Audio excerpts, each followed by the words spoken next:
Hey everyone, welcome to the 29th floor. I'm Ifeanyi, assistant editor here at Fast Company, and I'm here with associate editor Sarah Kessler, and we're talking today about wearables. Now, Sarah, I hear that you wore a collection of wearables for a week, and you wrote an article about it? Yeah, the article was about all these wearables that are claiming to work with fashion and be fashionable. And so I tried to find every wearable I could that made this claim and wear it at the same time. This is called the Guardian Angel. Okay. And what it is if you press this button, it triggers a fake phone call on your phone so that you can excuse yourself from an awkward date. Or an awkward interview, or but keep going. Interview like this one.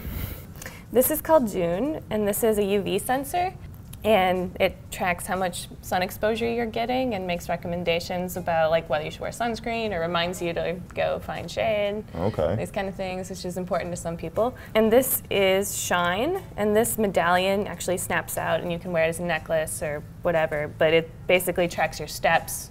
If you tap it, it'll show you, it'll light up and show you kind of how far you are to your goal. How would you sum up your experience like wearing these, having these wearables, and just these, they all seem to be kind of a one-off, just like they all do just one thing. You know, for every one of these you download a separate app, and like I wouldn't remember to open the UV sensor app. So do you think is that sort of the central problem? Is that there's all these, there's not like a Swiss Army knife wearable? I don't know that it's necessarily Swiss Army knife. It's just doing the right thing at the right place, which needs to happen kind of from the beginning of designing something, rather than like we're going to strap a smartphone to your wrist now. Of course, it makes sense for it to do all these things, you know, at once because your phone does. Speaking about like strapping a smartphone to your wrist, I mean that just clearly screams the Apple Watch. Yeah, people have been looking to Apple to kind of be a leader in the space, at least from the technology side. But the fashion people I talked to weren't so impressed with it. They considered it kind of like, okay, you found the quickest way to like strap a smartphone to your wrist.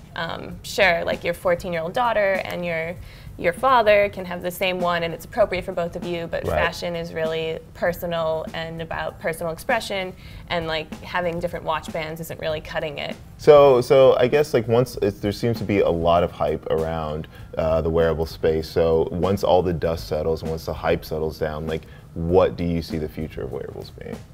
I mean, there's certainly like a lot of really big companies interested in this, but they need to figure out how to make you wear it. And that means making it so that it does something you want to do and it is something that you want to wear. So we want to know what you think about wearable technology, so just tweet us your thoughts using hashtag the 29th floor.